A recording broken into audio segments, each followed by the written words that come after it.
community information meeting regarding battery energy storage systems and the Maathai Bess project proposed by Fullmark Energy. My name is Rita Grant. I am an independent consultant from south of Pittsburgh, Pennsylvania, and I'm the meeting moderator for tonight. My role tonight is to facilitate this meeting and to present your questions to the panelists over here during the Q&A session. Now, Fullmark Energy comes here tonight with three main goals.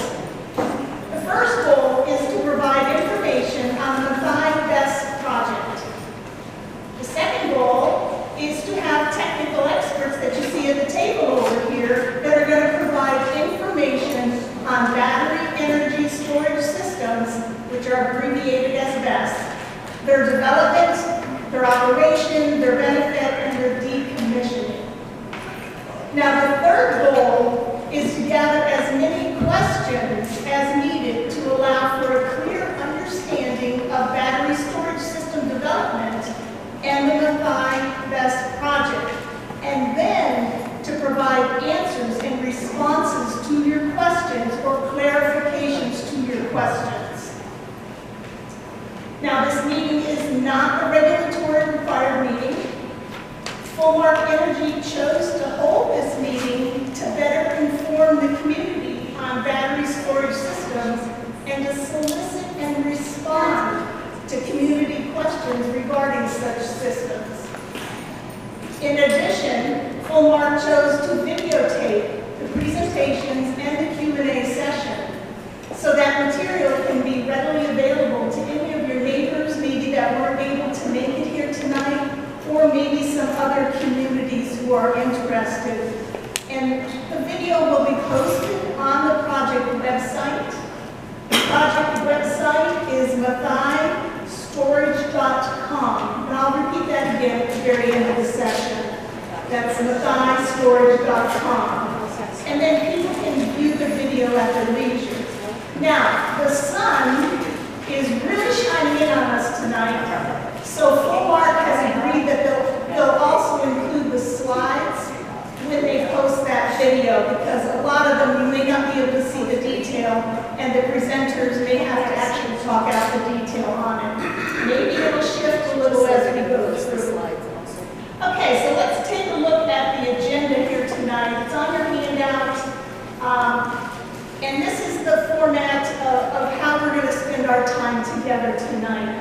In a few minutes, the panelists over here are going to briefly introduce themselves, and then we're going to move into that information portion of the agenda where they give their presentations. So this is where I need to explain these cards. Hopefully you all got 2, 3, 4 or more of these cards when you came in. If you did not, if you raise your hand, we can make sure that you get some cards.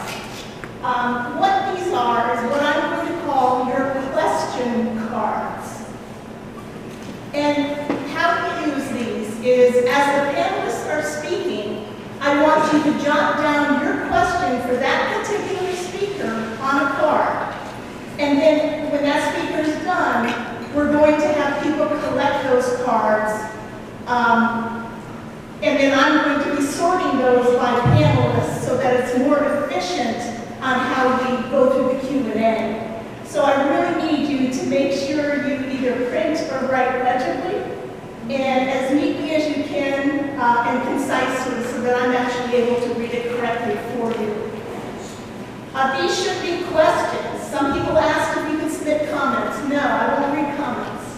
This is to engage the panel. That's why they're here. They're here to answer questions, not take comments. So declarations and statements, they won't be read. They need to be questions, because that's what we're here to do, is to engage them. Now, after each speaker, what I'm going to do is I'm going to ask you to pass your card to the person next to you towards those center aisles. And then we have 2 rovers, and I'm going to have them stand up. Well, they already are. Over here is Esme, and over there is Sam. They're going to be the ones that are going to be collecting the cards in between each of the speakers. Then what they're going to do is they're going to hustle these cards to Luke here at the table. Luke and I are going to be sitting here at this table, and you're going to see us actually flipping through these cards, reading them, sorting them. What we're doing is we're trying to group very similar questions together or duplicates together so that it's much more practical and efficient when I go to ask the questions. Now, if we run out of time before we run out of questions, Full Mark has agreed to review the remaining questions and address them in the frequently asked questions section on that project website. Now, you're probably wondering why I use these cards. Why can't I go up to the microphone and just ask my questions? Well, the reason is because I like this format for three main reasons. The first reason is it will maximize the number of questions we get to ask these panelists in the limited time that they're here. You're going to be amazed in an hour how many questions we're going to get through and get responses to. Secondly, and to me it might even be more importantly, everybody gets to participate. Anybody who has a question can write the question down on the card. You don't have to be an outspoken, driven person who loves to stand up in front of people and talk. 60% of the population is reserved people. They're not comfortable doing that. So this levels the playing field so everybody's comfortable in getting their question asked and answered. Thirdly, this format allows for very minimal distractions for videotaping, and then we're assured a good quality video for others to view. Now, as I mentioned, you can see we've got at least two different video cameras running in the room. They're going to be capturing the activity. So we need that question generation and that question card collection to be done without a lot of disruption. So please don't wave your cards around. Just pass them towards those center aisles in the direction so that the card rovers can pick them up. If you run out of the card though and you want more, just sort of raise your hand and look to the rovers and we'll give you some more cards. Okay, everyone's cooperation tonight will really ensure that we have a respectful and a responsive meeting here tonight. Now back to the agenda this morning. After the last speaker, I will present the audience questions for the panelist response. And what I'm going to do is we're going to have questions in these boxes up here. I'm going to grab 2 or 3 first, and I'm going to go with Bobby. And I'm going to give Bobby 2 or 3 questions. Then, when that's done, I'm grabbing 2 or 3 more for the next panelist and doing that down the line, circling back around as many times as I can until 8 o'clock when we'll go to our next steps and adjourn. Okay, so one last thing before we get into the panel session. I found it very useful to have some basic meeting ground rules or norms when I facilitate or moderate a meeting. You see the list up here, or it's on your handout. I can't make that out. So please take a look at those. The first one, listen without interruption. We have a lot to cover tonight, and I want to devote sufficient time to getting responses to your questions. Interruptions or distractions, sort of like mysterious cowbells, things like that, those kind of distractions, are really going to eat up time, and they're going to take away from getting your questions asked and answered. Now, we already talked about write your questions on the card. Again, make them legible, and do not have declarations or statements in there. I won't be reading those. No banners or signs. You already complied with that, and thank you. That's a safety issue with me. I want people to be able to see, and I don't want somebody to poke with a sign. And lastly, respect each other. I know that emotions could be running high for some of you tonight, and we know that's understandable.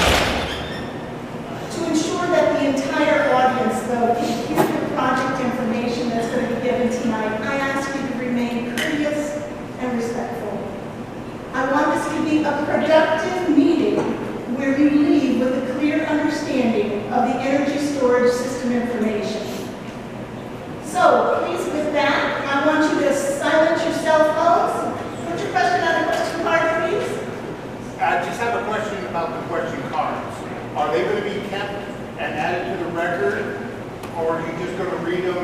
pots. When I'm done reading them, they go into a container that distinguishes which ones have been asked, and those will be packaged separately from the remaining cards. And both packs are given to full marks so that they have them. And the video is going to be capturing the responses to the ones that are asked tonight in person. And then the ones that will be done in writing are going to be the remaining ones that don't get asked tonight. Okay. Now, for the record, there is one thing I do want to mention. I do have security on site. She's in the back for us, the officer here. It's standard protocol that I use. I require it whenever I do any sort of meeting where there's a large gathering of people. You hear too many horror stories of what can happen when there's a large group of people together. So I do have a security person on site for all of our protection. I've never had to use one, and I certainly don't expect to tonight. Okay, panelists, you can turn that microphone on and warm it up. I'm going to have you each introduce yourselves, give your name, your title, your company, and your topic, and then ask them on to the next gentleman. Can everyone hear me?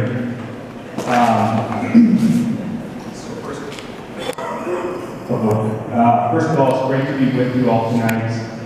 Stand up, sorry. Thank you. It's great to be with you all tonight.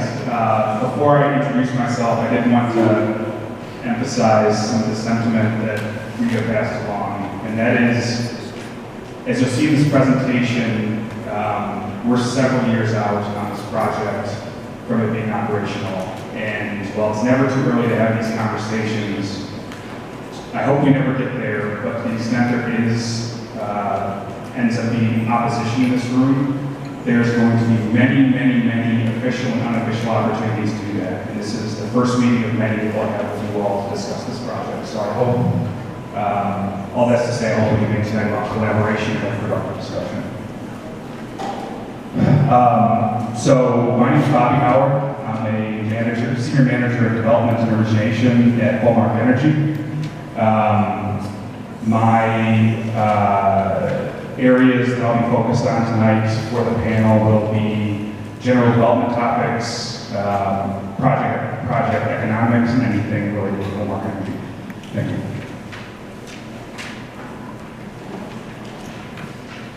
Hi everyone, my name is Paul Paps. I want to say first of all, thank you for coming. I really appreciate the passion and interest in the electric power industry. I am an electrical engineer. I've been a licensed electrical engineer for about 15 years. I've worked in the renewable energy field for longer than that. Really big proponents of supporting the future of energy. I'll talk a little bit more about that in a little bit and how energy storage plays a role in the future of our energy transformation.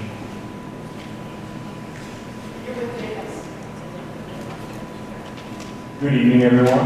My name is Adam Jakubowski. I am a senior consultant for Energy Safety Responsible. I'm also a full-time firefighter on here tonight to discuss general fire safety. Good evening. My name is Jerry Salami. I'm a principal project manager with Jacobs Engineering. I have 30 years of experience analyzing environmental projects in California, specifically power plants. In the last 20 years, we've focused on renewable energy. Thank you for coming. Okay, thank you, panelists. And Bobby, can I get you to bring that microphone up here to me? Bobby, he's coming up next. Okay, as Bobby is setting up, audience, I want to remind you to have your question cards to write down any questions that you have for Bobby in this presentation, and then we'll collect them.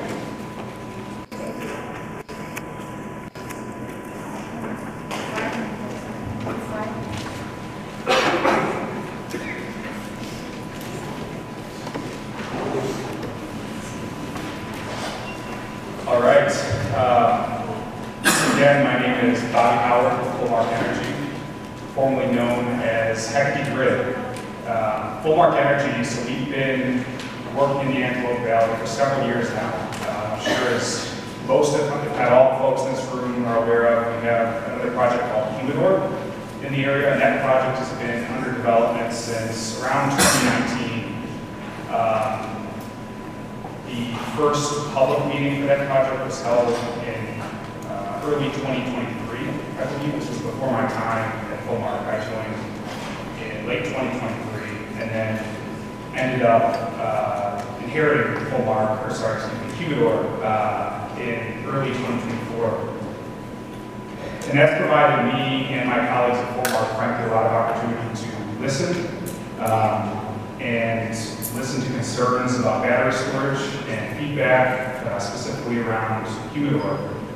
And while tonight we are not talking about Humidor specifically, we're talking about Maathai, a different project, we've taken that feedback we received over the last months and years and worked it into our presentation, and in an attempt to address some of this up front, some of the concerns that you probably came with around Maathai. We're not going to get everything, and as Rita mentioned, we have a Q&A for that, and we'll do our best to answer, and to the extent that we can't answer, we're going to follow up. Yeah, I think that's it on that. So I mentioned at the table, we're not too early to have this conversation. However, the planned operations date for Maathai is March 2033, okay? So over 7.5 years from today. And this is going to be the first of many meetings, I hope.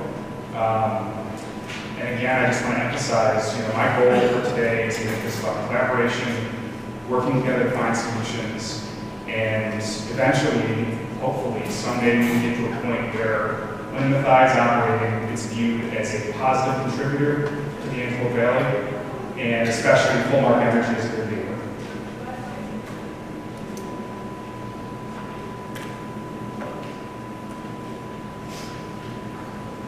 Again, I'll apologize for the lighting here, so I'll do my best to be descriptive, and again, we'll share the presentation with you all after the meeting. Maathai is an energy storage project, and energy storage has changed quite a bit in the last 5 years, and it's going to change even more over the next 7.5 years as we move towards the last operations date. And so the technology that we actually use for this project is not set in stone. However, what's in front of us now is lithium-ion battery storage. Lithium-ion battery storage is the commercially, technically proven solution, especially in California, where almost over 16,000 megawatts are currently operating. And so for all intents and purposes, that's what we talk about today in today's presentation. Lithium-ion battery storage is safe and secure.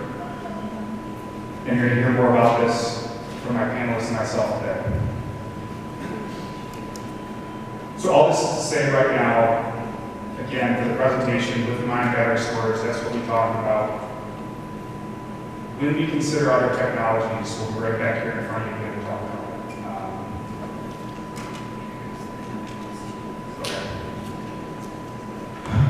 Fullmark Energy, the reason we build our projects is because of the benefits they provide the grid, utilities, and communities. The first is Maathai is going to strengthen America's domestic energy security. And we all know electricity demand is growing. The last 2 months, we've had set records in the U.S. for electricity demand growth, or electricity demand records, I should say. And we're seeing growth in the electricity sector, consumption of electricity, for the first time since basically the 1960s. And this is driven by electric vehicles, electrification of industry, data centers, AI, and that's not slowing down anytime soon. Something has to meet this demand, and that's going to come from new sources of supply. And what we're talking about today is a locally controlled resource that's using homegrown energy to meet the call and meet this demand as it grows. The second benefit is Maathai is going to provide increased reliability to the grid and affordability with clean energy. The way Maathai will operate is in times with abundant renewable energy supply in the Central Valley. So wind and solar production, when there's a lot of it.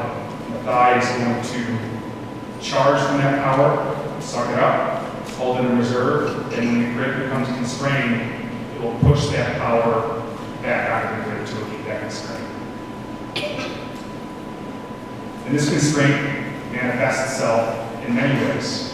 One way a constrained grid will show up is in the form of increased high power prices. Because Maathai will be charging using low cost, low carbon sources, it's going to offset a lot of that cost by pushing it back on the grid at a given time. Another way that constrained grid shows up is physically. This is where brownouts and blackouts happen. And because Maathai is going to be a quick dispatchable resource, not only for watts, but also voltage on the grid to help with reactive power and power quality, Maathai is going to help ensure reliability as well, help keep the lights on. Finally, the last benefit I'll emphasize is the flexibility of Maathai in all battery storage projects, frankly. And what I mean by that is two ways. First is physically, these projects are modular, configurable, have relatively tight footprints for the punch they pack in terms of what they can contribute to the grid. And we're able to be flexible and use that flexibility to mitigate impacts that need to be mitigated. And that's part of the reason why we're talking to you tonight, to understand what we can do with our site to make it more acceptable to the world. The other point of flexibility I will emphasize is economic. This is going to be a large investment, potentially $500 million invested in this area. And not to mention tens of millions of dollars in property taxes, jobs, potential community funds, other aspects, different programs. So there's a real economic value to this project that could potentially come, and there's opportunity to try to allocate where that goes to have the most impact as possible locally. So that's something else over time we hope to collaborate on. The last thing I'll say before I move on is safety is Flowmark Energy's top priority. It's at the core of everything we do at the project level, everything from the very conceptualization of a project all the way through planning, development, operations, and construction operations, and then even decommissioning.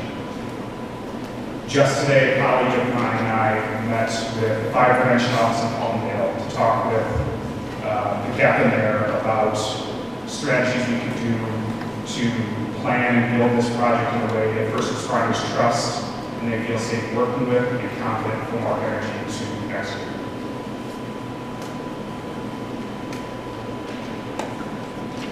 So a couple of details about the project itself. Again, I apologize for the way here, so I'll just read that. But so the project is planned to be a 250 megawatt by 4-hour project. So that means it will charge from the grid at 4 hours, for 4 hours, I should say, and then push that power back on the grid over 4 hours for 250 megawatts. As I mentioned, the planned operations date for the project is March 2033. And the site itself, so Flowmark Energy owns a site about approximately 40 acres at the approximate intersection of East Soledad Bass Road and Angeles Forest Highway. We'll show the site in more detail here later. This is about 700 feet or so east of the SoCal Business Substation. That's where this project will interconnect, where it will charge and discharge power from. I think that's it for now on this. I'm happy to take any questions on the specifics of the project when it comes. So just a few things quickly on Flowmark Energy. So we are an independent power producer, which means we develop, own, and operate standalone battery storage projects. Our core footprint is in California. We have several projects operating, several more in development, including Maathai. And we also have a portfolio around the U.S. and certain states as well. We were founded in 2018. We were spun off from a company called Tech Energy. We are a wholly separate operation now, and because of that, we rebranded to Full Energy to continue to differentiate ourselves. So there's a little bit of confusion there in the market on who we were, and that partially drove the rebranding this year. We are not a development flip shop, so we don't intentionally come to the community to develop a project and sell to somebody else. Our core strategy is to develop, own, and operate. So we're here for the long term and take a operational ownership mindset with our projects. We are owned by a large infrastructure company called Infrared Capital Partners, $14 billion in management. So we have secure financial backing, and I'd also like to emphasize our project portfolio of 4 gigawatts across the U.S.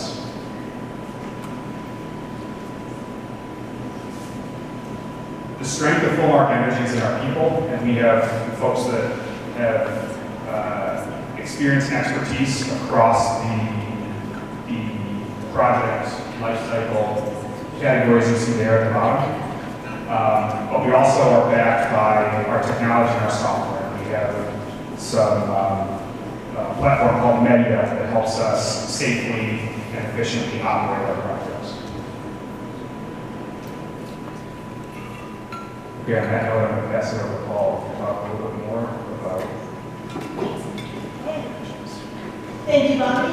And now, this is the time where if you wrote a question for Bobby, please pass it to the person next to you towards the center aisle. And Sam and Esme will collect those and bring them up to us. Thank you.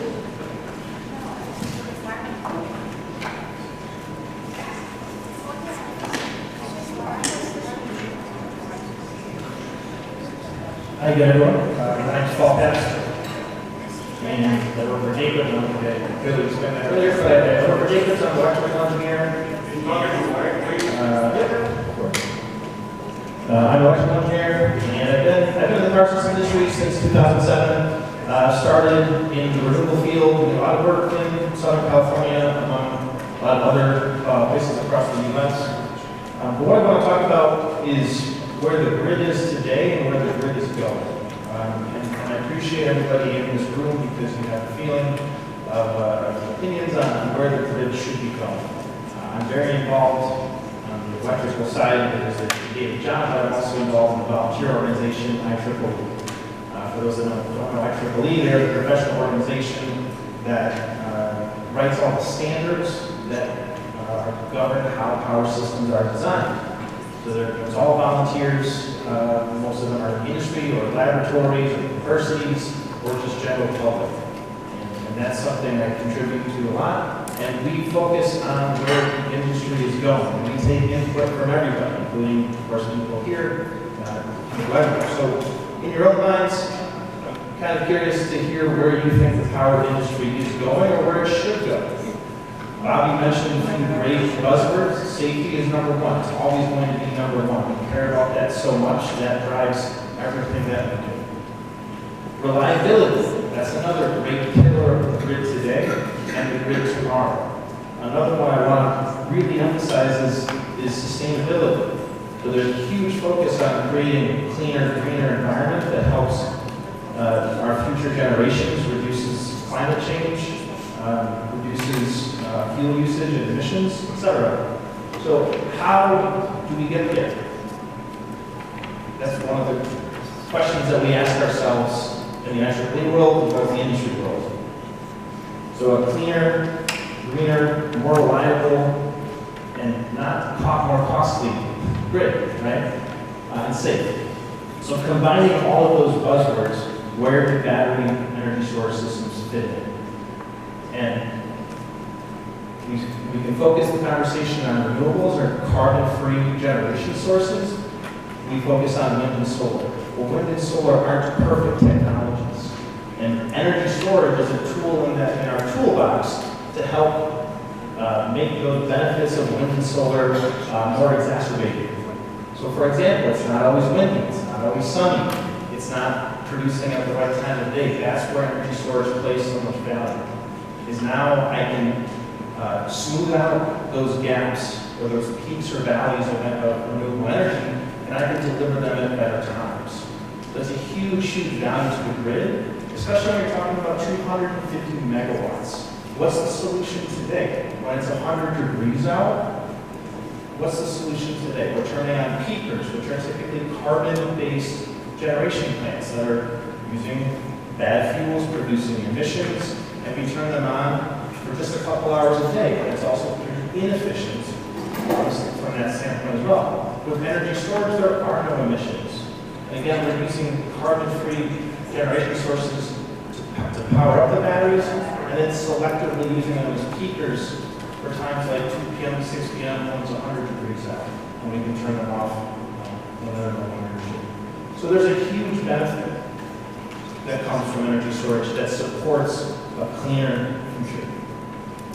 I want to really emphasize that. From a design standpoint, again, safety is number one. I'm going to repeat that a few times, but from a power system standpoint, there's a lot of similarities in what energy storage is versus what we've been doing for decades. I put 3 boxes here in the upper right of what typical energy storage systems look like. When you drive past them, you might see 2 boxes, you might see 3 boxes. But the 3 major components are the DC side of things, or the energy storage part. That's typically a chemistry, and that's typically where Adam will talk a little bit more on where we have our emergency response plans. The DC side converts to AC, and that's what we use. The grid that we use today, the wall outlets, those are all AC. The last piece is the transformer. I want to make a reference to the green transformer right outside this building. Everybody walked past that today. That is about 80% of the size of what every battery or every energy storage system will have. So that size and that sound that you heard in here when you walk past it, that's effectively what's going to be in front of every energy storage unit. At Maathai, and as he said, it's modular, so a lot of projects will have that kind of same approach, that similar size. So just more of a point of reference. From the standpoint of safety, what are we actually doing? So we have sensors and monitors on every piece of equipment that can give us anything. We rely heavily on the digital world because the digital world is faster than human response. It's also safer than human response. So every box here is going to have a sensor, and that's going to go and if it detects a problem, whether it's a problem on the power system or it's a problem on any of the end devices, it will respond within milliseconds. And I literally mean milliseconds in the power system world, that's really how we speak. But not only do those individual sensors have protection features, we take a layered approach. So we have independent protection, we have cross protection, we have backup protection, we have belt suspenders, overalls. We have a lot of different layers so that we're not relying on one specific manufacturer or one specific firmware.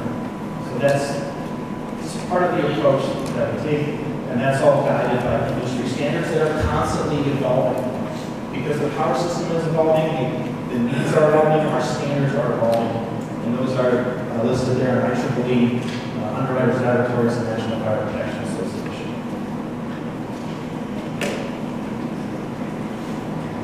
So now, focused on the actual equipment, so now let's get into the human element here. From an operation standpoint, the typical approach is to have an operation center. So of course, that picture is all of our monitors and our people. And the approach here, those sensors and monitors will enunciate those problems to our operations staff, so they detect it within a couple of milliseconds. Our staff has it within 15 seconds. So 15 seconds is that typical detection time, and now they can work through their standard operating procedures and contact local fire, local police. And of course, I'm talking about worst case scenarios, but that's how quickly our operations staff can get those problems. The last topic I want to bring up is noise. So remember those 3 boxes that I showed, the battery on the storage side, the inverter, the transformer, those all are sources of a little bit of noise. I made a reference to the transformer outside. All of these projects are designed according to the local code as a 65 decibel threshold at the point of the property line of the nearest link. So what is 65 decibels? It's a normal conversation. I have a decibel app over here. I turned off the microphone. It is a very standard, normal conversation. So that's our threshold. That's what we're designing against. And we have, we do sound studies, and we will do sound studies. And if we do exceed that, there are mitigation measures, which are pretty traditional measures, like putting up walls or acoustic barriers. So that's all I have for right now. And I'm going to transition to Adam.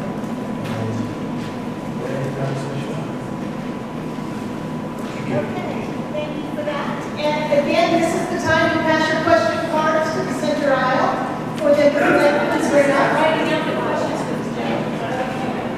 I'm sorry, what was that? Some of us are still writing down the questions. Oh, that's okay. You can get them. We'll sort it in the next round. No, you can if you want. But we'll take them in the next round of collection. Don't worry. We'll get them all.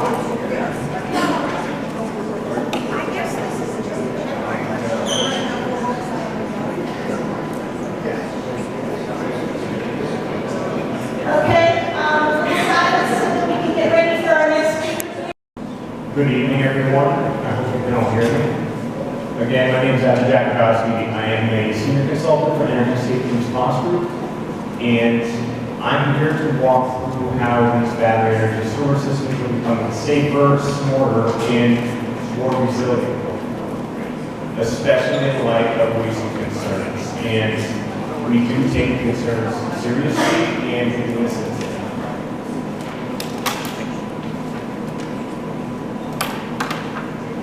That being said, it's been said a few times, but safety is our top priority. It's important to keep things in perspective. These events are rare, and the failure rate is decreasing rapidly. From 2018 to 2024, there was a 98% decrease in incident rate. Over that entire time range, there were 81 total incidents reported globally. The 98% decline is shown on the orange line. I'm thinking the sunlight's a little better, so I'm hoping everybody can see this graph. Of course, 2025 is not here. To date, in 2025, there have been 5 incidents reported globally. 2 of those were in the United States, and of course, one of which was in Los Angeles. Looking at this data, it may seem irrelevant, but South Korea, from 2018 to 2022, experienced 37 incidents. 37 incidents that are accounted for on this graph. It appears that those incidents were due to the manner in which they were installed and operated. This forced strict regulation there for these installations. Since the end of 2022, there has been 1 reported incident in South Korea, and that is a testament to the power of smart regulation, specifically fire codes and standards. Here in the U.S., we are leading that push for smart regulations to help keep communities safe. With this global context in mind, I just want to go over the specific layers that are in place with these installations for safety. And this is a busy slide. There's a lot on here, and that's a great thing because it shows all of the different layers that are implemented in these projects. The systems are protected by a rigorous, multi-layer safety framework. They meet strict standards like UL 1741 for the inverters, UL 1973 for the batteries, UL 9540 for the entire system together. It's a system standard.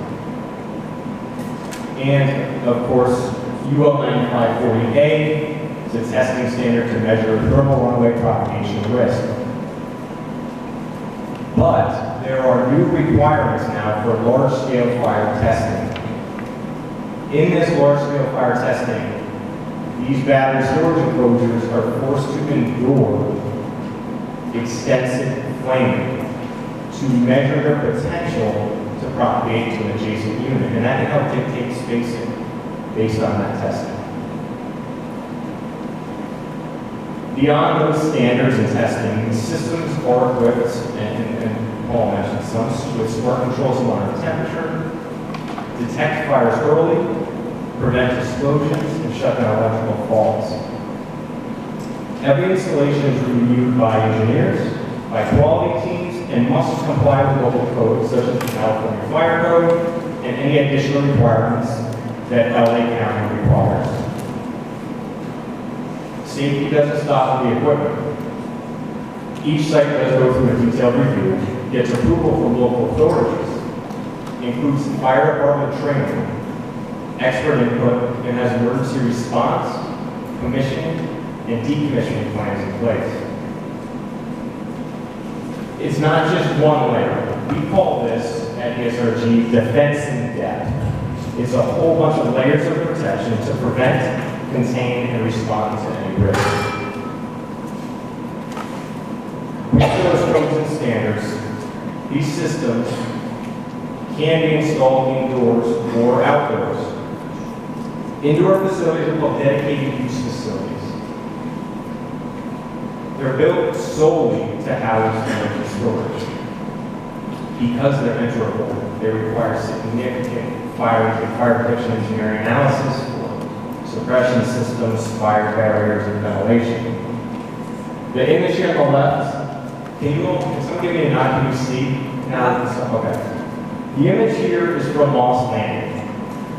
It is a real-world example of a dedicated use building, but it is not an ideal one.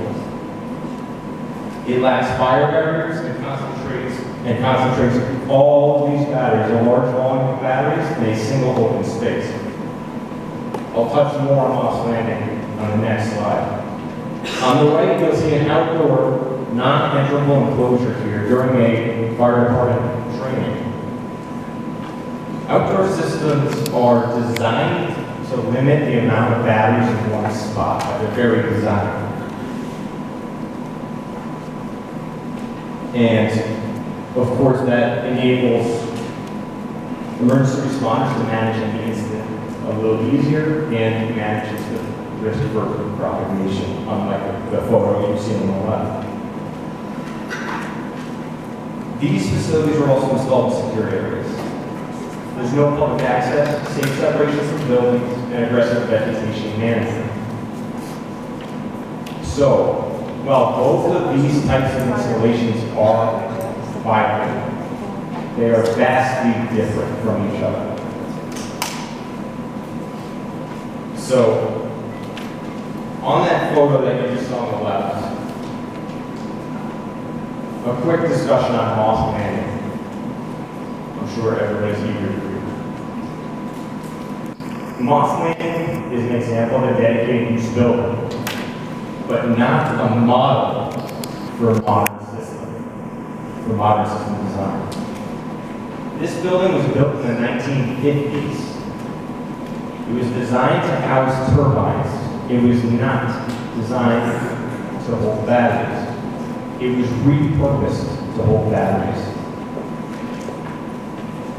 In that manner, it was a globally unique facility. But how was it allowed? How was this system allowed to be put in place? At the time, codes were catching up. The International Fire Code first put out battery storage guidance in 2018. The National Fire Protection Association followed in late 2019 with the 855 standard, the first ever edition, for the calendar year 2020. But it takes time for states to adopt these codes as they're developed. Moss Landing was approved in November 2018, began construction shortly after, and began commercial operation in December 2020. Right around the same time, California was starting to enforce those initial codes, which made them not required. While the system did rely on expert analysis for construction, there were no formal codes in place. Current evolving fire codes are very different than having no codes at all. We learn from every incident, we update the codes, but it's vastly different than having no code at all. When the fire happened, responders were faced with some pretty severe challenges. No fire barriers, no safe access, and of course, building collapse. There was an emergency response plan for the facility put up on the website, but it was more focused on the facility personnel rather than the emergency responders. So that was then how are systems now built to be safer and smarter than this building. Sites like Maathai are fundamentally different than Maathai. They use outdoor, non-enterable enclosures in a secure, access-controlled facility. Enclosures can be spaced safely or with proper fire department access. All equipment will meet current codes and standards, including the new requirements for large-scale fire testing. And known strong fire protection, battery and thermal management, exposure protection, and fire protection.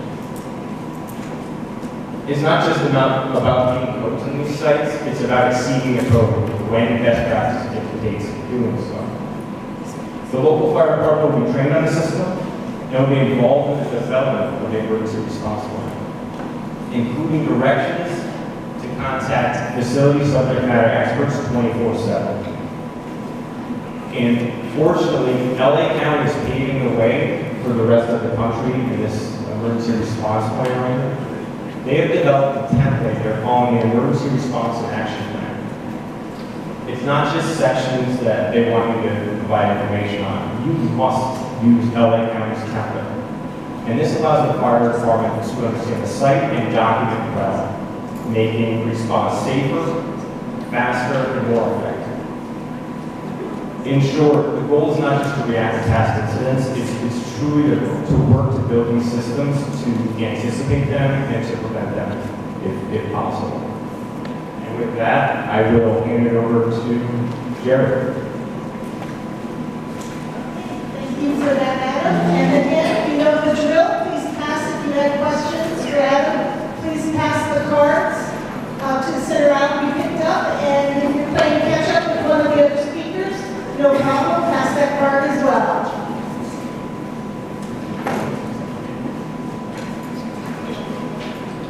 Good evening, everyone. Thank you for coming tonight. Nice large crowd. It's nice to see people interested in the project. So, I'm here to talk about the environmental permitting overview for the project. There are two possible paths. Some of you may be aware that the county is working on their battery energy storage ordinance. So we have an opportunity to permit the project through the LA County Planning Department, or if that ordinance isn't completed in time, we have an option of going through the California Energy Commission's AB 205 opt-in application process. So on the left-hand side of this image, you'll see an image of the project site. It's to the east of the Vincent substation. As Bobby said earlier, it's about 700 feet away. That's an important aspect because that means the transmission line or the gen tie between the project site and the substation is very short. That's a good thing because that limits the amount of off-site impacts of a project. On the lower part of the slide, there's a list of the technical reports that will be prepared. And I'd like to point out, none of these have been started as of yet, but they will be prepared irrespective of which of the two processes that we end up going through. They're obligatory for most projects in California to prepare these. I'm not going to read through all of them, but I think the ones that most of the public are interested in are the air quality and greenhouse gas report, the noise and vibration report, the public health report, and the traffic report. Those seem to be the ones that have the potential to impact the local community, and those are the ones that folks are mostly interested in. So now I'll talk about the LA County Planning Department permitting process. That process gets started with preparation and submittal of a conditional use permit application. That application would have a robust project description and various topic area discussions like air quality, biological resources, cultural resources, tribal resources, things of that nature. Well, what that gives the county the ability to do is to then prepare what's called an initial study. That's a CEQA document, or a California Environmental Quality Act document. And that initial study identifies for the county what level of environmental documentation needs to be prepared for the project to comply with the California Environmental Quality Act. The reality is a project of this magnitude in California would require the preparation of an EIR, an environmental impact report. And the county would then launch into an environmental impact report, which would start with a scoping meeting that they would hold in the community area. And it would be a meeting like this where the county would then solicit comments from the public. And those comments would be incorporated into the analysis that is the basis of the environmental impact report. Once the environmental impact report was completed, the county would then distribute a public draft of the environmental impact report for public comment. Typically, it's 30 to 45 days for public comment, and then they take those public comments, compile them, and address those comments in what would be the final environmental impact report. They would then issue that final environmental impact report, and then the project goes to the County Board of Supervisors for them to determine whether they're going to deny or approve the conditional use permit of the project. The next path for permitting is through the California Energy Commission's AB 205 opt-in application. This is very similar to the county CUP process with a number of additional wrinkles. The first of which is the first thing the Energy Commission would do is to have a public meeting, or I'm sorry, not a public meeting, an agency meeting with interested agencies. And there's a list of those there. They're primarily the county planning, the California Department of Fish and Wildlife, the Army Corps of Engineers, the U.S. Fish and Wildlife Service, and any other applicable agencies that would be interested in the project. After this meeting, the applicant, or former in this case, would prepare an application for submittal to the Energy Commission. The wrinkles I mentioned include, as part of the legislation for this program, the requirement that the applicant enter into a legally binding community benefits agreement. And that agreement would include things like help for schools and libraries. It would be funding for job training programs and health programs. So that is a different wrinkle from the county planning process. The other thing that the Energy Commission process includes is a requirement to certify that a prevailing wage is going to be paid during construction. So they would enter into a project labor agreement with the California unions for construction of the project. The rest of the processing of the California Energy Commission AB 205 application is similar to the county planning process. They would prepare a draft staff assessment that would be issued for public comment. The Energy Commission would collect those public comments, compile them into a document, and then respond to them in a final staff assessment, which would be issued again for a public review and comment. The final step in that process is the Energy Commission has a board of 5 members appointed by the governor, and they would then determine whether to approve or deny the project. The other main difference between the Energy Commission process and the county process is the Energy Commission process lives throughout the life of the project. They have a requirement at the end of that plant's life to revert the land back to what as close to what it looked like before you started construction. So it is a cradle to grave license for this facility. And with that concludes my remarks. Thank you. Okay, thank you, panelists. I'm going to leave the sorting here to you. Luke, as you get ready. Okay. I'm going to give my microphone up here to the panelists because we're going to start now on asking your questions to the panelists. So let me get this over here for them.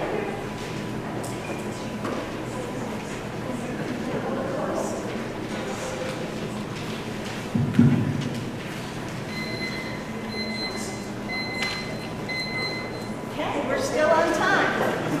Thank you for that. All right.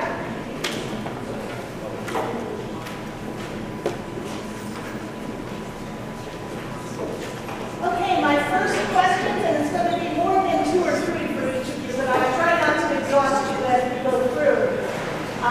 Will be to Bobby. You should give the mic. Oh, yep, they moved it on me. Sorry, how's that better? Thank you. And do remind me of that, okay? Okay. Will you consider changing to a safe battery chemistry if alternatives are proven to be scalable in the near future? Well, first of all, I would argue lithium-ion is safe. Okay, I think we've shown that today. But as I mentioned, we're going to consider all sorts of technologies for this project. And, you know, we're 7.5 years away from this project operating, and there'll be lots of opportunities to evaluate different solutions. And again, as we do work through those decisions, we'll be having meetings like this to present them to you and get feedback. Okay, next question is, what local stakeholders are you collaborating with to design Maathai? Good question. I mean, first of all the folks in this room, we hope this starts that conversation today. We are, we started outreach to active town council. I will meet with them at some point in the near future. We're working with various groups in Palmdale. We're working with IBW Local 11. We're working with Antelope Valley Edge, the economic development organization.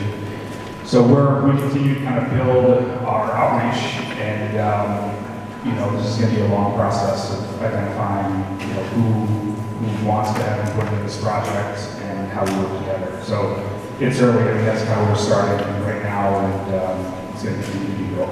And LA County, I'll say obviously, this is in LA County, so we'll work closely with them. Okay, what insurance is being secured for this project in case of storage unit breakdown? Yeah, so our projects will have property and liability coverage.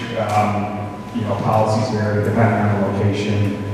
Unfortunately, I'm not going to provide any level of detail on what those coverages are, nor can any insurance broker at this point, given the status. But at some point in the future, we'll absolutely present that to you all. Has the project passed EPA standards? I don't quite understand the question, yes.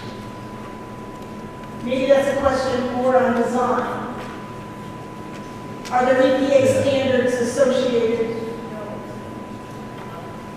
Hi, this is Jerry Salmi. I don't believe EPA has standards for batteries out there. And I don't foresee them having them for batteries. Okay. Usually they have standards for operating facilities that impact either the soil or the air. And this facility, if it operates normally, will have one of those standards. Okay, thank you. Okay, back to Bobby. Bobby, this deals with bonding. Are you going to post a bond equal to the cost to rebuild homes damaged by Bess, and that covers the cost of health care for residents and firefighters affected by Bess?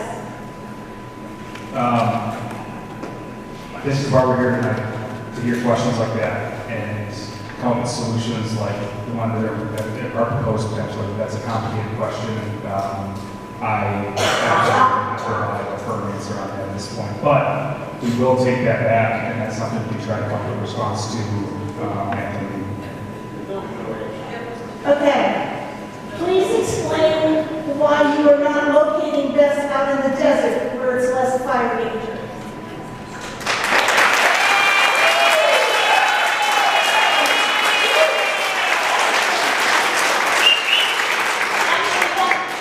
That was a very similar vibe of many of the comments, as you can tell.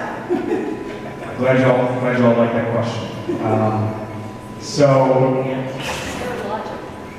first of all, there are projects being sited in the desert. We have some development projects being sited in the desert. Maathai is where it is because the grid is signaling a need at the Vincent substation for that, okay? And it's signaling that through market mechanisms, it's signaling that through CPUC upgrade processes, and companies like Hallmark Energy, we respond to those signals to help alleviate those constraints. And to be completely honest, you know, if Hallmark Energy and our peers don't respond to that, the next group up to try to deal with reliability issues is the CPUC, right? And the way they deal with that typically is more high voltage transmission. And as we all know, let's just be honest, like a lot of the wildfires have been associated with high voltage transmission. So, you know, that is really the reason why we've chosen the location that it is, because the grid is expressing a need for our project there. And I think you just answered the next one, and probably some more that I'll have in the pile. Why must Maathai be next to the Vincent substation? So you already addressed that one. Yeah. Okay. All right, we're moving on to Paul. Paul, does this storage container have its own transformer, and how many transformers are planned? That's a great question. So typically, batteries have, again, DC voltage. So it's 600 to 1500 volts DC that's directly connected to the inverter. So there's no transformation at the DC level.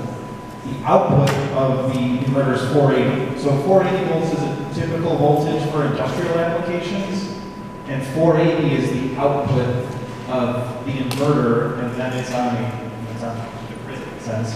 That's when it transforms up. So what that means is there's one transformer for each battery energy storage system that goes from traditional 480 volt to a more cost-effective distribution voltage, which in this case would be 34 kV or 12 kV, not 34 kV. Okay, next question. Sorry, wait. So there's 250 battery energy storage systems, or 250 transformers. Okay, we're answering the questions on the card, but I can follow up. Okay, so You can follow up and Paul I'm happy to take that. So that locally, there's one transformer. Locally, there's one transformer per battery. I actually do have a slide on this. If you want to go to slide 38, you can. But we designed this so that they're daisy chained together, right? So you've got 1 megawatt, and then 2 megawatts, and then 3. And as you go farther along, the cables get bigger. At some point, you max out the capacity of the cable, and we'll just call that 10. We'll call it 10 batteries in a string. So we run those 10 batteries to a substation. So 10, do 250 divided by 10, let's say there's 25 strings. So that means there's 25 connections into the substation. That now has to jump up to the transmission grid. So that means I need a 250, probably 300 MVA transformer. And you know, a lot of people would like it as one design. So there might be 2 transformers if we pick 300 MVA. So the 250 near the batteries, and then a couple or a handful in the substation. Okay, next question deals with temperatures, okay? What is the maximum storage temperature for these Bess? And it goes on to say, scientists predict there's going to be 3 times as much heat waves in Southern California in 2035 which is 2 years after the project had come online. What provisions have you made for cooling with such an increase? So what's the maximum temperatures for the design, and then how would you do cooling for it? Great question. I really appreciate that. Batteries like to be at 77 degrees Fahrenheit. That's where they're most happy. When batteries break down is when they're hot. So the design as of today, the most accepted design is liquid cooling, and that's different from the last evolution, which is your traditional air conditioning, which is taking in hot air and pushing it forward. So 77 degrees is what we target, and if we lose that HVAC, then the batteries get hot, and that leads to degradation, that leads to loss of capacity. So they can get hot, especially being in a steel enclosure. So what it takes is auxiliary power, and that auxiliary power powers the cooling system. A loss of cooling system is one of those alarms that I mentioned. Once that alarm triggers, that goes to the operators, they get that alarm within 15 seconds. So there's a standard operating procedure. What do I do when I lose my cooling? And how long can I wait for these batteries before they get too hot? That would be the approach. I'm not sure if that fully answers the question. Okay, the next two, I think, are aimed at factors you take into consideration in your design. Okay, are you aware that we get hurricane force winds in this area? Does that get taken into account in your design? The short answer is yes. There are maps that show what classification of wind is in the area. That's taken into account in civil and structural design. So we can design foundations to be stronger, we can design bolts to be bigger, we can design the adherence from the steel enclosure to the concrete foundation to be more robust. So that is absolutely part of the standard design, is to look at wind loading specifications that structures need to be designed to. Okay, and then are you aware that the San Andreas earthquake fault runs through this area?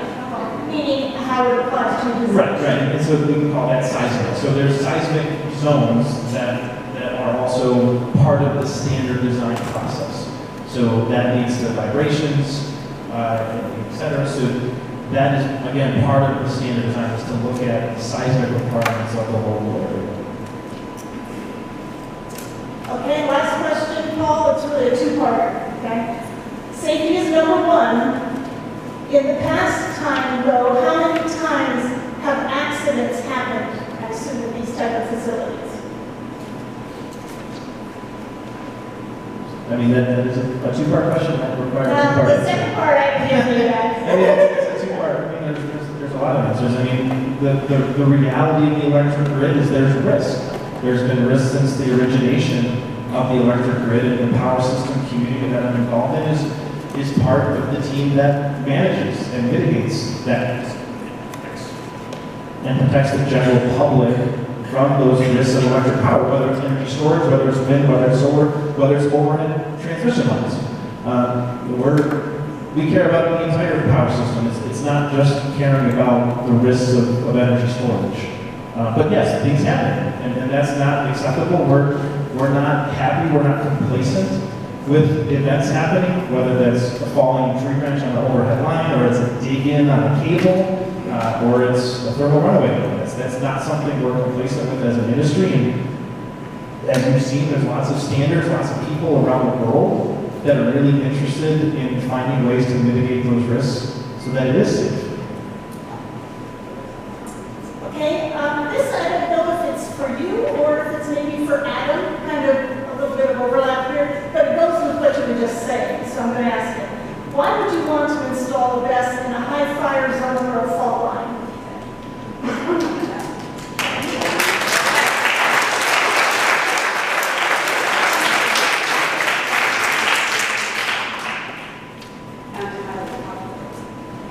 You were talking about the measures, so you can probably continue along that line. I mean, I think this goes back to my response earlier on why we chose the site that we did. There's lots of things about the site that make it good, and it happens to be sited by, all I know is 3.5 miles away, if my memory serves correctly.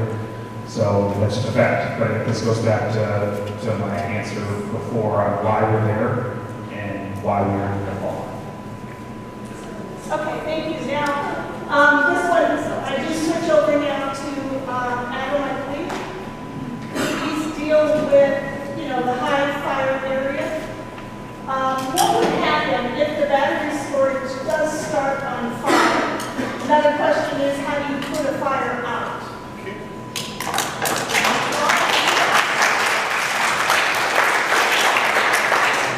Response time to the site. Okay, let me answer the Yes, question, I please. understand. Can you read the first question again? It was, so if, pardon me? So The question was, what would happen if a battery storage starts on fire? What's the measures that then kick in? What happens? sure. So as I mentioned, there are fire detection systems, fire alarm panels, communication, central monitoring that will alert not only the operators in the operations room, but also the local responding fire department. These systems are now tested, as I said, this new requirement for large-scale testing essentially forces the manufacturer to ignite their system. And it's not easy. It's not just a snap of the fingers. It takes some work to get these to ignite. And they use that to inform siting, how far away they are, how close. So it can help us understand, hey, we're putting a site here. Based on the large-scale fire testing, what we saw in that test, what is the best and safest distance for the next enclosure to be to prevent that fire from propagating to the next fire, to the next unit? Well, propagation from one unit to the next is extremely rare. It has happened. I will say, in some instances where that has happened, the manufacturer responded immediately to correct it, to identify why it propagated to the next enclosure, and they retroactively repaired all of their assets. So in terms of how do we put it out, we do a lot of medium and large scale testing in our lab, and I will tell you, water puts these out. It truly does.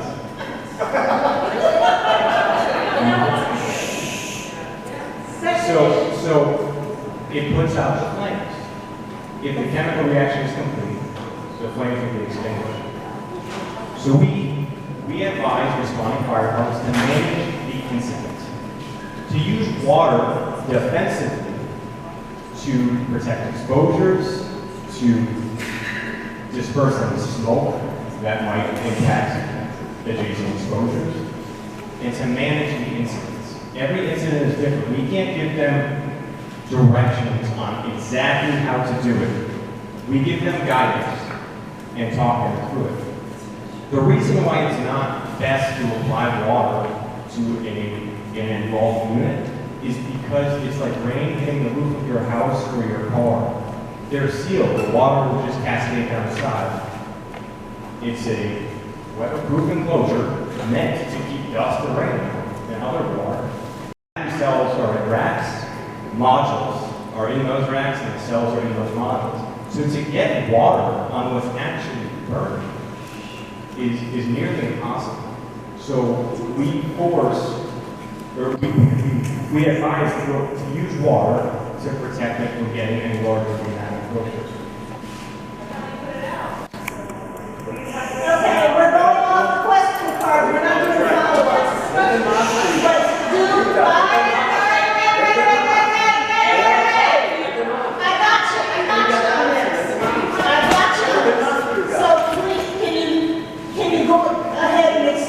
on how the fire will be put out or how it's handled. So we advise to manage the incident and let the involved enclosure consume itself. These systems are designed in that fashion to consume themselves, one enclosure, not to propagate to the next, based on testing, engineering analysis, block or site. Okay, next question. You and alarming. How can thermal runaway be stopped and be specific? Is that just the that? So once thermal runaway starts in the cell, it's going to complete its process. It's going to run its course. The goal is to stop the propagation. UL 9540A is a test that tries to examine how well that system will prevent that propagation risk. Okay, a lot of the questions deal with lithium batteries and some of the issues you've been discussing. To kind of paraphrase a couple of these, why not use a different type of battery that's non-lithium? I don't have that answer to talk on that. Governor doesn't have stock in it.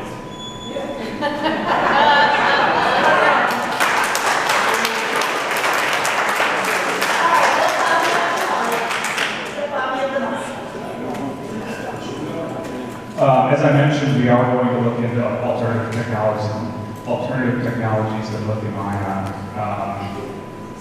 Right now there are around 16,000 megawatts of lithium-ion batteries installed in California. It's tried and true, it's proven, and frankly, it meets the resiliency needs of the California grid, and that's why it's being built in such a rapid pace. So that's why we're focused on this today. But again, we're going to continue to evaluate different technologies. What happens with the wastewater? Since we're all on well water out there. We have questions. Okay, we have questions along these parts that hopefully we'll get to. Okay, Paul. Is that where we are? No, okay. Sorry, Paul, I grabbed this one. Will this facility help at all with the constant power outages that plague active and aqua-reduced areas? And will it reduce our cost of energy? The cost What will it say? At least no. People, they are here to answer your questions, and they can only answer if you give them the chance. Thank you. I can comfortably answer one of them. I can't comment on the cost of energy. That's a question that's just outside of my scope. Southern California is the energy provider. That would more be a question for them. However, from a resiliency standpoint, like I was mentioning earlier, how does this help prevent outages? Well, I've got 250 more megawatts of capacity that I didn't have before. So even if all of those peakers still exist, and I have a grid constraint, I have 250 more megawatts to deliver. Whereas before, if I run out of power, I'm opening to load shed. So that would create the outage. So you are avoiding. Will this serve economic goals here, or will it go down? All right, I'm going to ask people to leave the room if you keep having outbursts, and that is why we have security here. So be respectful of your neighbors. Hey, That's the question. courtesy and respect. That was the question. All right, do you want us to end the meeting? We can do that as well. Yes. All right? All right? And they're asking you, because it's clear, they're asking you if that would be able to get back to us. Various comments. Paul? All right, not all of you talking to him. The one woman explained it. Paul, do you understand the question? I think that's great. Can you restate it? So how does a 250 megawatt battery system impact public safety power shutoff? Right, that's the question. So public safety power shutoff is coming to you from Southern California, right? Southern California is not the room, so I can't speak on that. I understand the question. I can't. I just simply can't. I can't answer.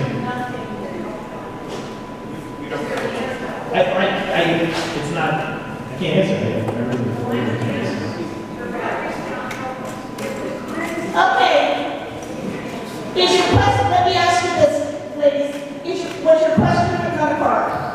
Yes. Okay, if it was written on a card, if they're not able to answer it, it will be answered and put on the website.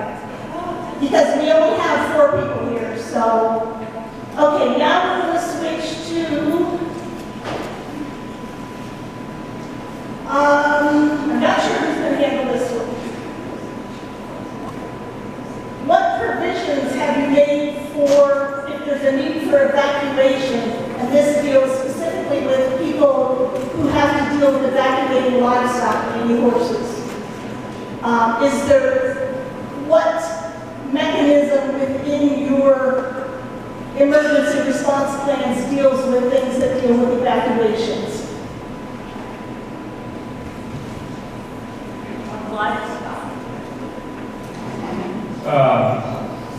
So we haven't developed an emergency response plan yet. I mentioned today we had our first meeting with the Fire Prevention Office in Palmdale, and we're committed to continuing to work together to develop that emergency response plan.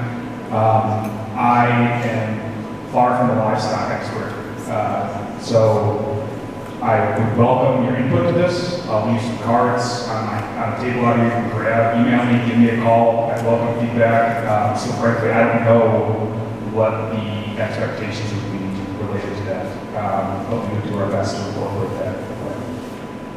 Okay, thank you. Adam, I believe this pertains to, I think it was your slides when you talked about South Korea. Yeah. Okay. Yes. In South Korea, did they or have they built a Bess plant in a residential neighborhood or in a high fire zone that you know? I do not know. To be honest, I don't know anything about specific installations in South Korea. They have a lot. There's a big push for installation of battery energy storage in South Korea, but unfortunately, I just don't have the knowledge of specific installations and location in South Korea. Okay, the next question, there's a couple of that are going to deal with Moss Landing.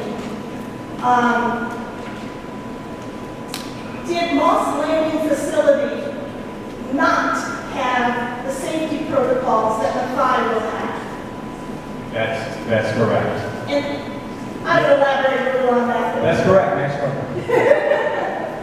So as I mentioned, the fire barriers, they just really weren't, all the batteries are concentrated in one spot.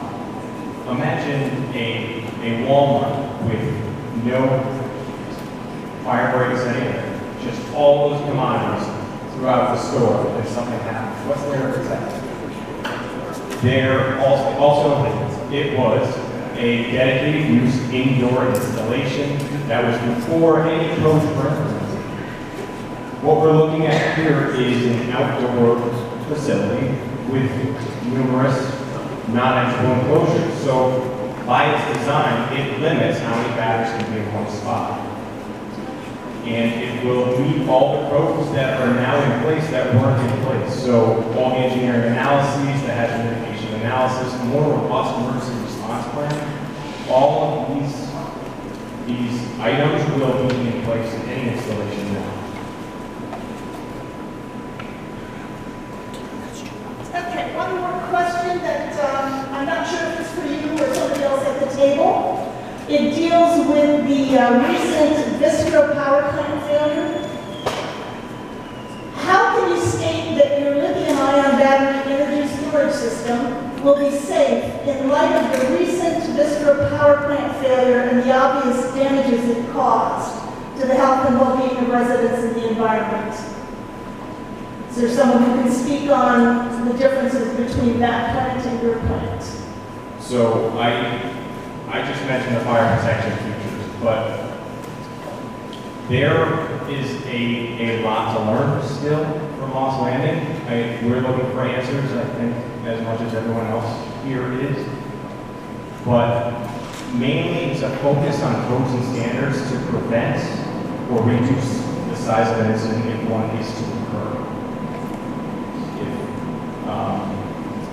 So mostly fire protection, sensors, testing, certifications, things that weren't present back then, that were not required. We also have learned a lot in the past number of years. It sounds weird to say something from 2020 is outdated, But for this application of this technology, and this technology is, we all have it in our pockets. I've seen a lot of people with phones. It's all here. It's not a new technology, it's a new application of the technology. So there's been a lot of development and a lot of people working very hard truly to promote safer installations and to reduce risk. Okay. Sorry to be jumping around here a little bit on you.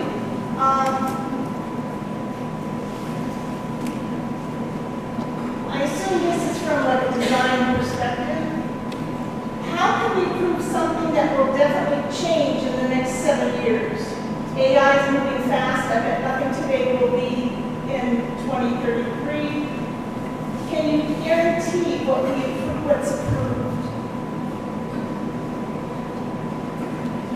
That's a Maathai question.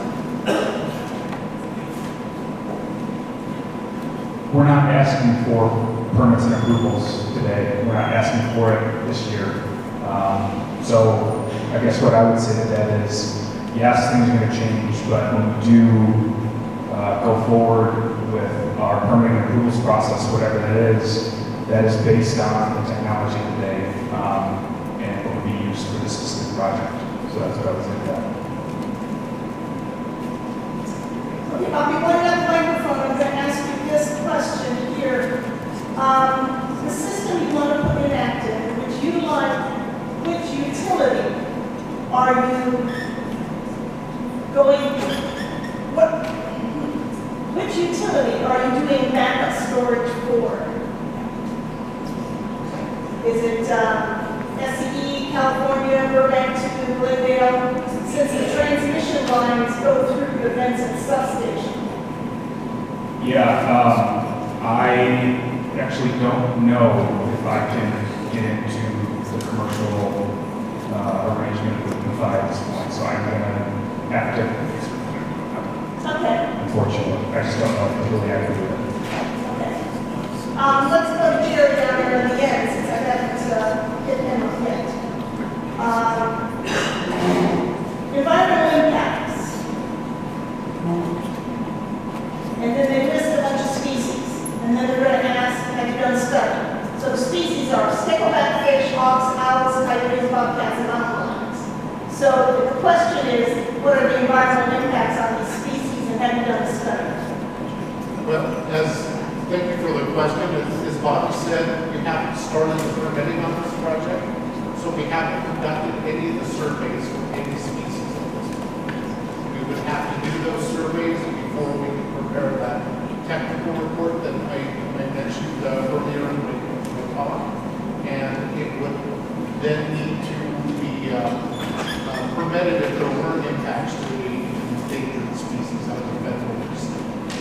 So that would be part of the application that we would submit to the Energy Commission. Interestingly enough, if we go through the county planning process, we don't have to submit the permit application to the county. They allow applicants to do it after the fact. So that would be the case. Okay. And while you're standing, this deals with the EIR. Will you commit to a full, complete EIR rather than requesting or receiving a fast track to avoid a full environmental study? I'm not sure I've seen a fast track EIR in any way, shape, or form. The Energy Commission has a format for their application, which ostensibly is an EIR that the applicant prepares. The Energy Commission would then take that 8205 application, verify all of the information there, and then write their own EIR based on that application. I assume the county will take the technical reports that we provided, that the applicant would provide, and then would write an EIR based on that. I'm unaware of a fast track EIR, but in most cases, and looking at the crowd here, I don't know that there's any agency in the state that would opt for a fast track anything. Yeah,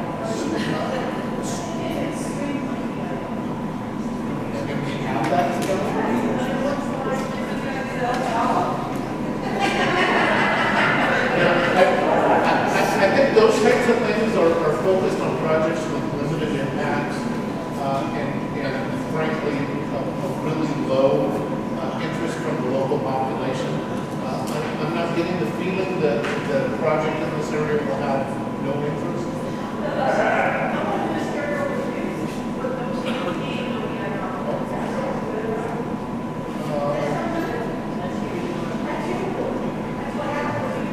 Okay,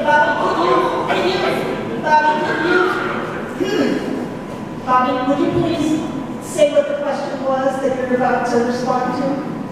I just heard some chatter about ministerial approvals of Humidor. I just want to state, this is an ongoing topic in litigation with Humidor, and so legally we can't even comment on it. So I appreciate that. Okay, now I have some questions. There's about, at least in my hand, 3 or 4 that deal with the facility and its use or protection of water. So I'm not sure this may be a tag team type of response. Will you have your own water wells? And how many wells, many wells are going dry, or are you going to be purchasing water? No, we wouldn't have wells on the project sites. This was actually a topic of conversation with the fire prevention office today. Actually, kind of what they prefer. It sounds like they want us to use LA County Public Works water, possibly create a fire hydrant. So you're saying public water? Potentially. We have not analyzed this fully yet. I'm just providing feedback from the fire prevention office is provided. But I will say there's no plans to build a well on site. And the projects themselves, they don't use a lot of water, barely any at all. Yeah. Okay, because the concern that in these is the impact. What are the potential impacts that this facility could have on private wells in the area? How are they protected? We go by a process with the applicant, for we're going to propose a well. The Energy Commission would require that they perform a hydrology analysis to determine whether that well will impact any wells within a mile of the water. So they would do a modeling analysis to determine the drawdown radius, to see if there were wells in the area that would be affected. And if there were wells in the area being affected, they would then have to propose mitigation, which obviously means something like re-drilling or adding screening. Okay, thank you. Now I'm back to Bobby. So Jerry, you can sit for a minute. Okay, a lot of the question cards are dealing with different questions. Somewhere around a $500 million direct investment, millions of dollars in property taxes, hundreds of jobs during construction, and 3 to 4 jobs during operations, and not to mention things like community benefits and funding. So that's direct economic benefits. Indirect, these projects, the reason companies like us exist is because of competition on the electrical grid. The electrical market in California and other places in the U.S. are organized in a way that they want companies to come and try to build these projects and in a way that offers their supply in the lowest cost manner. And that competition drives down the price of power, eventually, hopefully, it's your utility bill. So that's one part of the economics as well, is kind of driving down that wholesale cost of power. On the environmental side, obviously this is using low carbon sources, so there's a greenhouse gas impact. But also, as I mentioned, the way this project is going to operate is it's going to help facilitate the movement of renewable energy in the Central Valley, partly down to LA, and that'll offset a lot of old legacy heater generation. So you have that renewable energy making its way down, offsetting that. My understanding is, a lot of that pollution, based on the way the wind blows, can come up in the Antelope Valley. So that's kind of a direct clean air impact that this project will have. you know, I'll say on the electrical side, there's a question about safety shutoffs, and I'll be honest, I'm not an expert on that, but I will say Maathai, there's a direct electrical interconnection from the substation in Acton to the Antelope substation to the SE Vincent substation where the Maathai battery project will interconnect. And, you know, resilience, reliability issues like blackouts and brownouts, those typically aren't caused by fault across the street from your house. They're caused at a regional level. A transmission line goes down, a generator trips, and Maathai is going to help ensure that regional reliability, which will trickle down to the local level. And again, you know, there is a direct physical connection, and power will flow along this point from the Acton substation to Antelope to SE Vincent substation. Okay. This goes back, Bobby, to part of your presentation. I think it's just a clarification. You mentioned the Bess was for the Central Valley. Where is that? What are you referencing with the term Central Valley? I'm saying north here, where there's a lot of wind and solar being developed. So we kind of pull down from the north through the Antelope Valley down to Can you give us town names? Midway. Midway, I don't know. Okay. Yeah. All right. Do you know, and if so, who owns the battery storage facility off of 14 North Freeway near the Edwards Air Force Base, near Mojave? I do not. Someone in the audience said here. Okay. Actually, Are you? I'm sorry. I've actually toured that, and that's owned by AES. AES? Yes. Okay. That's according to this lady. Okay, are you prepared to work with the community where you have your best location on setting up a combined emergency response team in place of on a continuing kind of basis, having that emergency response team? A combined emergency response team. Have you heard of that? Is that like volunteers?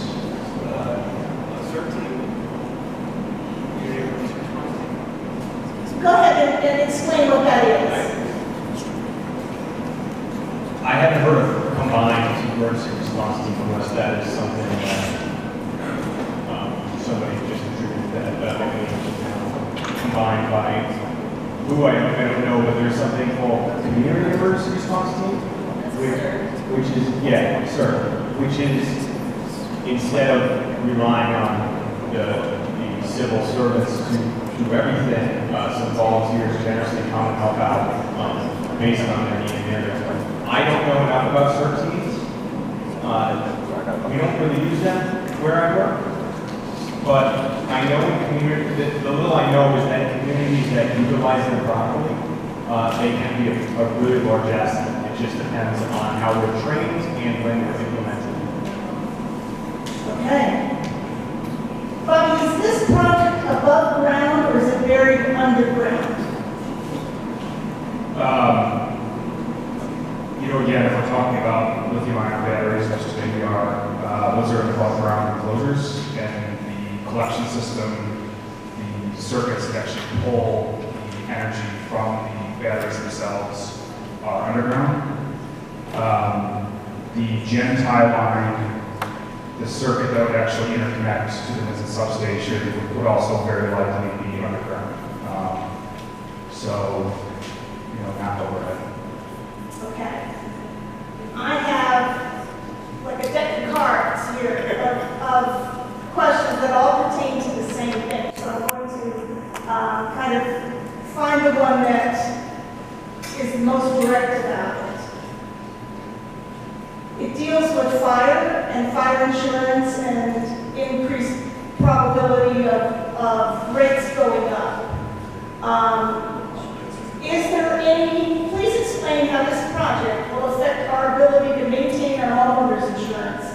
Few companies now are writing policies, and people want to know if there's any help that the company is going to provide on them being able to get their insurance.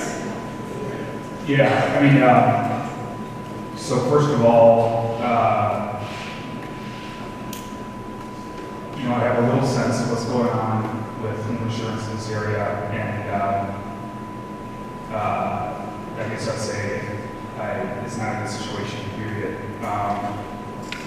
That is happening right now without Maathai there, and my point that I'm making is there's a lot of fathers to this problem, and you know, our expectation would be that we don't contribute to it in any form or fashion.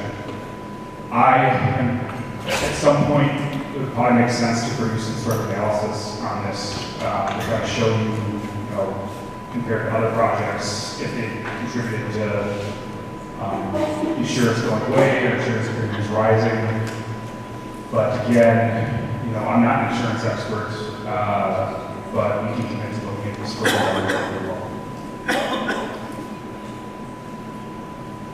Okay, thank you. The next, we can pass it to Paul.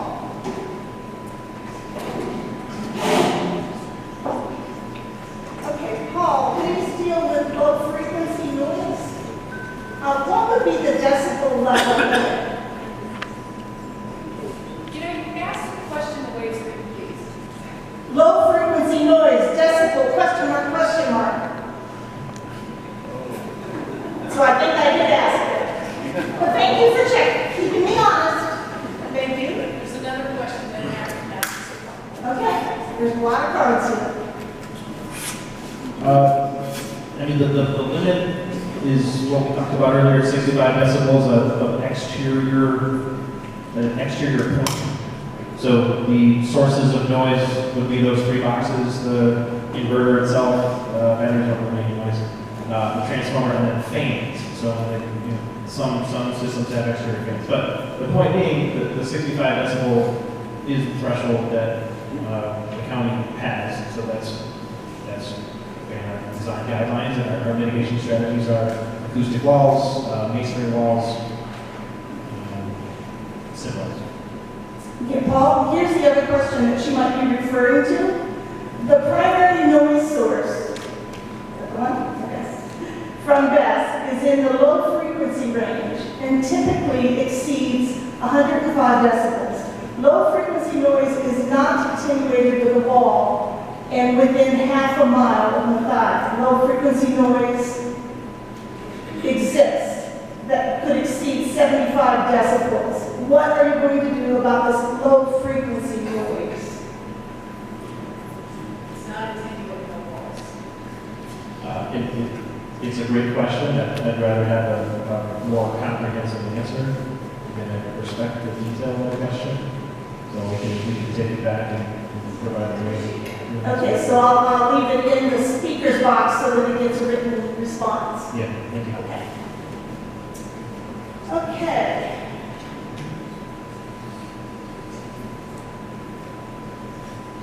I'm not sure which of you made this comment, but it deals with Bess and solar energy.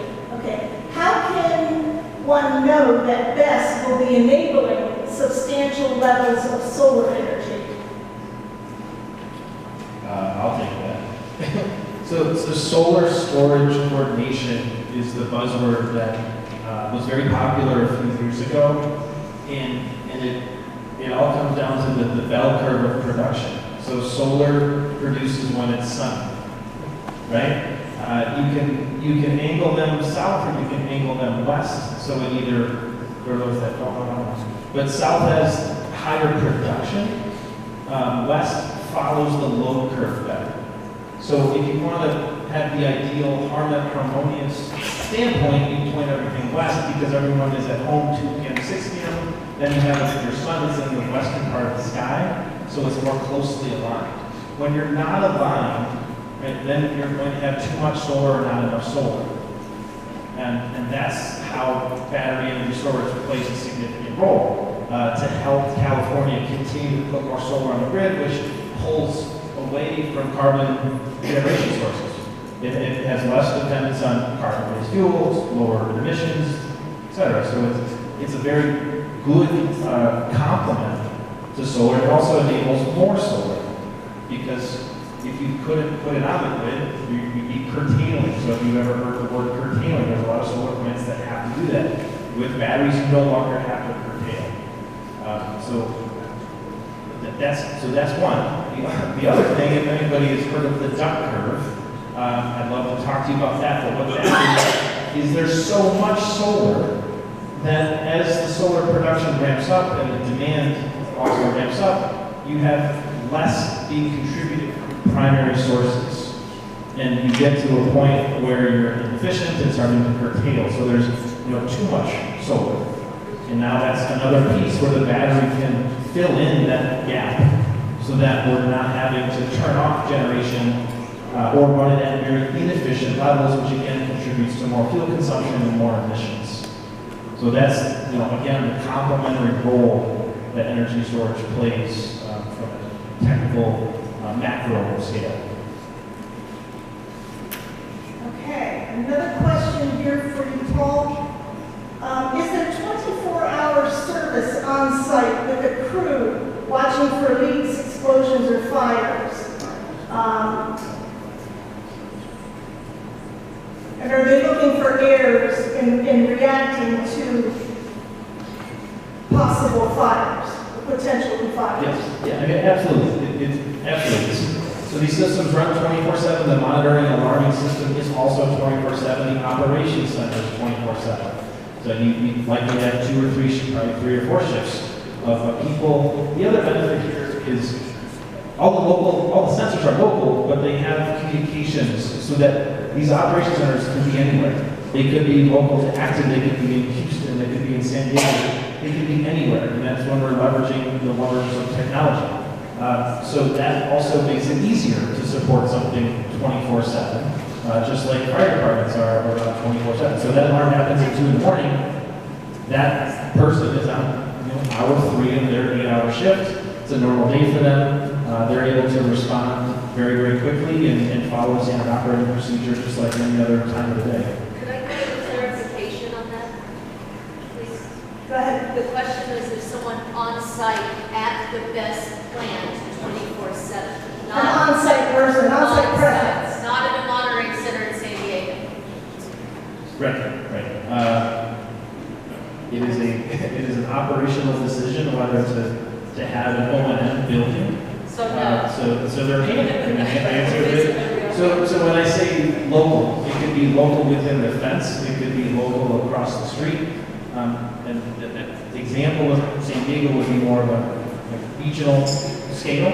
But we could be designed with O&M building people there.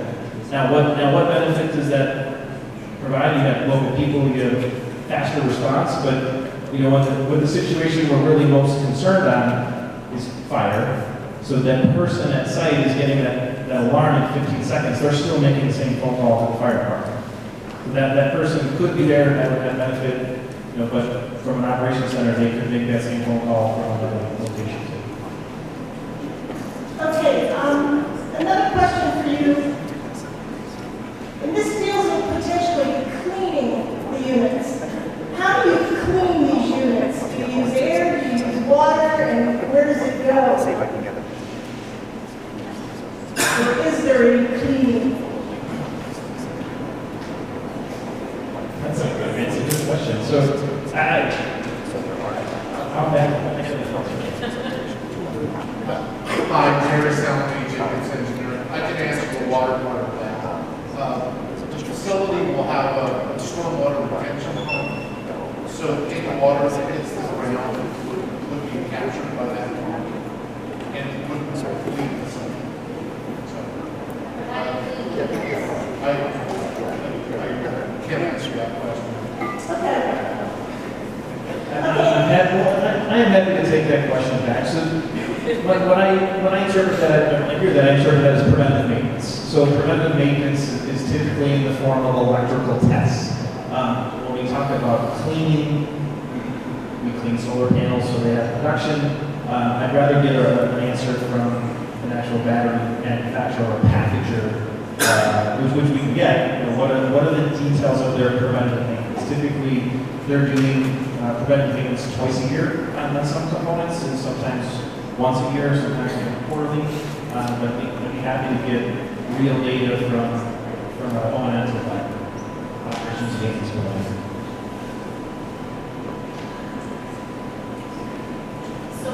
Okay, now,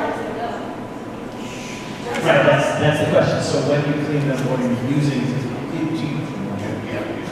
clean them? It's actually where I had that. I'd rather get a real answer.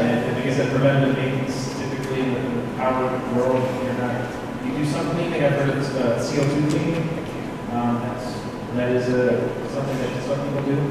But again, I'd rather get a real answer from a provider or service. okay, in the spirit of asking questions that are very tough, if not impossible to answer, let me ask you several. And this could be to anybody there. You talked about Moss Landing. Did fire experts tell the community of Monterey that the Moss Landing facility was safe?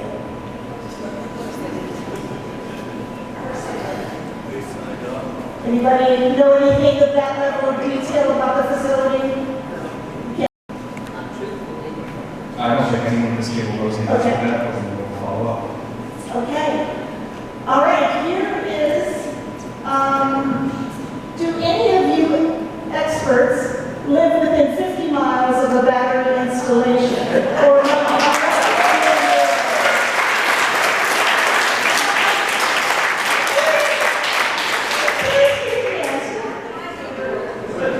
Was that 50?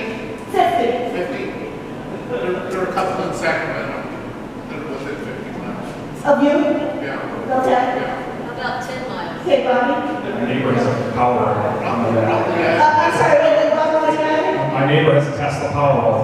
I honestly don't know if I'm within 50 miles of a battery storage project. Okay, here's another one while we're on the same line for the panel. And I think you can just, raise your hands. You don't have to really respond. Who would live 3 miles from the Bess project? I absolutely would live 3 miles from the Bess project. Okay. Now, let me ask, I have one that, it's labeled that it's for Jerry, but I'm not sure it's Jerry. That's my 5-minute warning. Okay, so you've got 5 minutes left. Will a secondary containment system, such as an HDPE liner, be used to capture any leaks or electrolytes or other fluids, preventing them from seeping into the ground or contaminating soil and groundwater? So, as I mentioned before, any water that falls on the project site in any way, shape, or form would drain to a stormwater retention pond. And that pond has I don't think it's a HDPE liner, I believe it's a vent liner, but they typically would have a control flows off site. So if there were something in that retention pond, they could then contain it on site and then bring in a vacuum truck or something to suck it out and dispose of the problem. You're not allowed to discharge contaminants to the ground. It's just not something we accept. That never happened. Okay. Well, obviously, if your car burns down on the street, Okay, here's, are there concrete? Is that yours? I believe it's going to be gravel around You mean the foundation? Both. Yeah, there's a small water collection system on the ground that collecting the chemicals. Okay, I'm not sure, this might be Bobby here. How much power will Acton Aqua Duluth receive from this huge, dangerous project?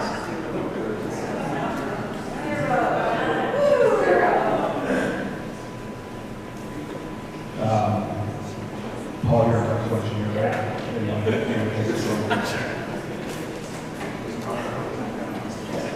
Yeah, there's a couple of answers that I'm not sure it's going to satisfy the audience here, but electrons are lazy. They flow the path of least resistance. So you go to the substation and whatever, so let's say Acton is a load, it's going to continuously pull load from the grid. The bus is where all the electrons come. There's going to be a connection to Southern Edison, there's going to be a connection to the battery site. You know, 2 lines coming in from the battery site from Southern Edison, and Acton is pulling power from that bus. So where it's coming from, it's coming. That's. Yeah. Okay. So let's say Acton pulls 10 megawatts. Maybe let's say 20. So 250 goes into the bus. Acton's pulling 10. 230 is going to go to other feeders or upstream. So upstream to Southern Cal Edison on the transmission line, and then over to the next substations, and then as a pull. From the lines. So very likely that 250 megawatts, some will come into Acton, some will go upstream to other substations down the line. That's actually what we'll do. I have about 2 minutes left, so if you can wrap that answer up. I've got a couple that I think we can go through quickly here. Is that okay? Probably to Bobby here. There's a lot of different wordings of this. How will this project benefit the citizens here in the Antelope Valley area? How will it be an environmental benefit? How will it impact our taxes? Yeah, I mean, I addressed this a little bit earlier, I think, in terms of, local benefits, environmental, and, we can highlight that again in the video when it comes out.